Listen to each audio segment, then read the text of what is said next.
Mobali yango lobi noni na lobi. Ce que j'ai contre toi, tu as abandonné ton premier amour. Premier amour ezali kondimane ya liboso tango ndimelaki Yesu Kristo. Ozali subongote. Ozalaka makasi na mabondeli, ozalaka makasi na lecture biblique, ozalaka makasi na sainteté, na crainte. Mais à un moment donné, ma premier amour, ma zèle no ebandeliana ou abandonnango. Je benga ma chrétien, moi na nzambe, mais bolingo liboso zaka nango liboso ezali sous-souté. Moi ça liboso caractère na ezali abandon du premier amour. Mais kombo na Yesu omomi yango, mais bolingo no liboso pa na nkolo ezali sous-souté. Attachement zaki nango pa na nkolo na bandeli ezali sous-souté. Eza ba caractéristique ya basi sambo oyo ba yepa na mobali na ko ba ke to lingi kombo no epesa mela biso to yepa na yo toza na bilei na biso, toza na bilamba na biso, toza na mbongo na biso, to ko miletisa, to ko milesa, mais loko to sengi ka kombo na yo elongo la soni na biso pesa biso ka kombo na yo. Eza caractère ya bandimi to ya ba chrétien to ya batu o bandimeli Yesu bazaka pour église. Azo sala musana nzambe aza donateur, oza donateur, osala ka makambo so malamu l'église. Mais olingi ba toucher masumu na yo te. Olingi ba pamela mabe na yo te, olingi ba corriger yo te. Olingi otambola na coutume na yo, na tradition, na bokoko, na soloka, na bondoki. Mais ba benga yo chrétien, ba benga mondimi na nkolo, na makambo na mabe wana basimba ngote. Ndeza lolenge ya basi obibe bitango na suka ezali ensemble ya ba caractère ya ba idéologie différent ya batu o baza kobika na temps de la grâce o babengami bandimi to ba chrétien to basali na nzambe o babengi mwasi épouse église caractère na yo olingi ko changer bizaleli na yo te wangi ko abandonner mabe na yo te. Mais on embrasse comme Jésus, comme on a Christ, et ça lui sauve qu'à laisser passer. Donc, ils ont laissé passer que l'élection de Banzela, que les chrétiens, mais en réalité, qui va Christ ou quand tu nous as été. Yango, ils ont prophétie. Il y a Esaïe 4:1. Ils ont que Sakola Makambu, oh Jean Monaki, Jean est comme on a Basiango. Esaïe a prophétisé, mais Jean a vivre Basiango, Nathan Otozobika. Les 7 âges de l'église. Deuxième femme, Babengie Smyrne. Smyrne, c'est-à-dire épreuve. Église, ils ont les kakati n'a pas épreuve. Deuxième femme. Verset 9.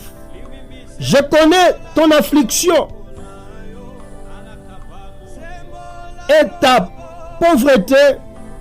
Bien que tu sois riche, et les calomnies de la part de ceux qui disent juifs et ne le sont pas, mais qui sont une synagogue de Satan.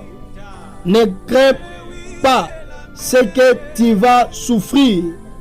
Voici le diable jettera quelques-uns d'entre vous en prison, afin que vous soyez éprouvés, et vous aurez une tribulation de 10 jours.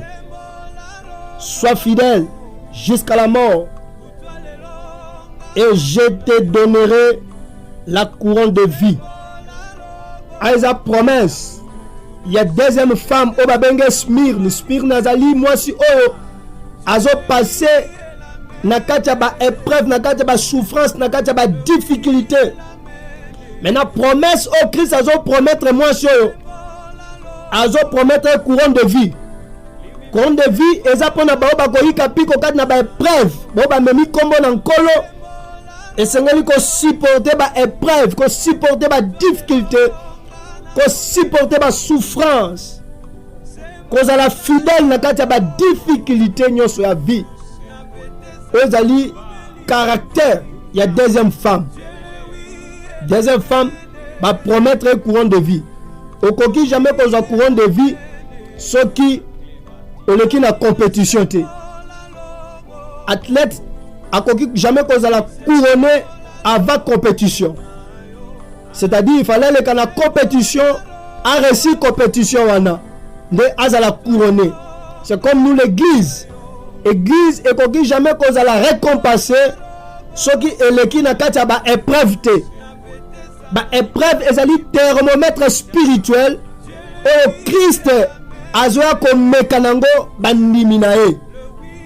Na kati ya ba tribulation, na kati na ba épreuve, na kati na ba difficulté, na kati ya ba souffrance, na kati na ba mipepe lolenge nyonso.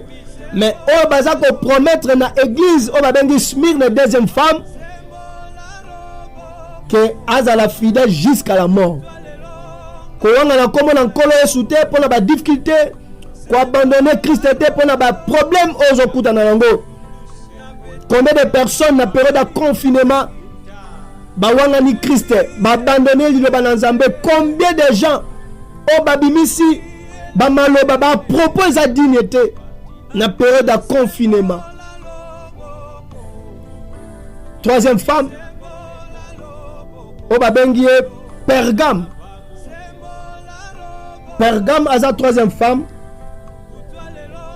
Pergame signifie mélange.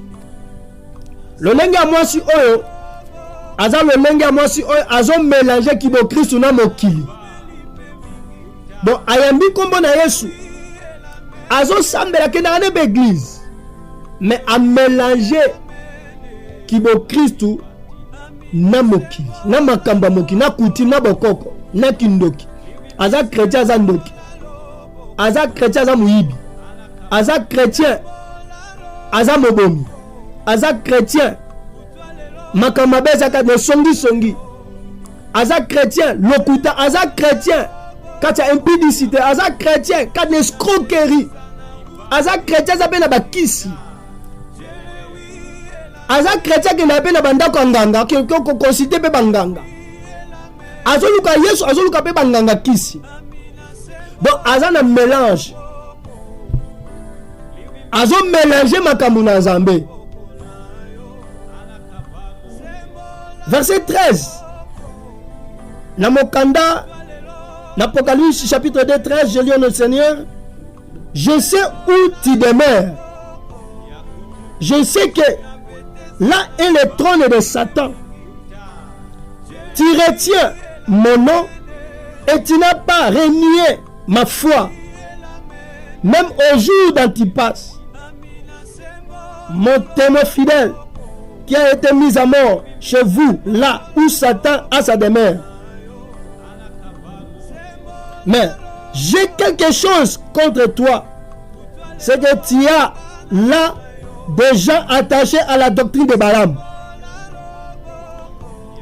Donc moi si oyo selon prophétie ya Esaïe tokuti kola zoba ke aza contre moi si oyo alingi kombo na Yesu ay simbi kombo na Yesu azo salela pe kombo Christ mais na ba mélange na ba caractère na ba kambo mabe kati na ye. Oza mo Christu oza pe na makambo mabe, oza mo Christu okena pe na kanganga, oza mo Christu ozo poisonner pe bato, oza mo Christu olokaka pe, oza mo Christu na kati na lingomba za na responsabilité mo quelconque mais makambo mabe pe za kati na yo. Donc oza na mélange ne ba bengi Pergame, eza ba catégorie ya bandimi ya tango na suka bo baza na kati na lingomba na nkolo mais na ba makambo ba comportement ba caractère nde basi sambo oyo eza lobaki na mukona suka eza na basi sambo bakoyepa na mobali moko bakoyebisa mobali wana toza na bilamba na biso, toza na mbongo na biso, toza na bilei na biso, toko milesa toko milatisa mais eloko tosengi kaka tome makombo na yo po elongo na soni na biso.